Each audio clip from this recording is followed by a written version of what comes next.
Огонь, вода и высотные здания. Главные причины тревог службы спасения. По сравнению с аналогичным периодом прошлого года, пожаров, утонувших и падения детей из окон сравнительно меньше. Но от этого не легче.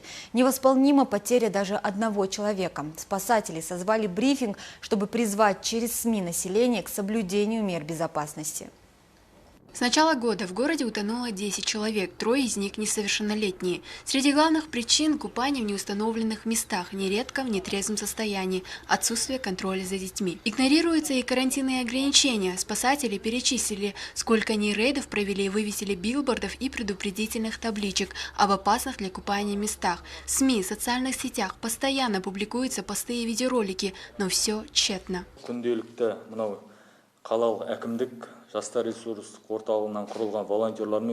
Ежедневно городской акимат совместно с волонтерами и местной полицией с 5 часов вечера до 9 ночи проводят рейдовые и разъяснительные работы. Несмотря на карантинный режим, люди продолжают купаться.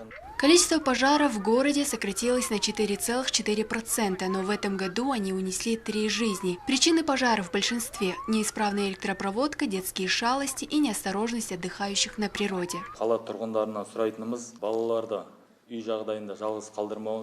Мы просим родителей не оставлять детей без присмотра, также не сжигать мусор во дворах частного сектора. Если это приведет к пожару, то в соответствии с законом будут приняты соответствующие меры. С начала года зарегистрировано 5 случаев падения детей из окон. К счастью, все 5 живы, но получили травмы. В основном упадают из окон оставленные без присмотра дети в возрасте от 2 до 7 лет. Москитные сетки защищают только от комаров и мух. Для безопасности детей спасатели просят установить решетки. Мирам Кулькинжибекова, Срамут Сигенов, Турихан Кужахметов, телеканал Кызылорда.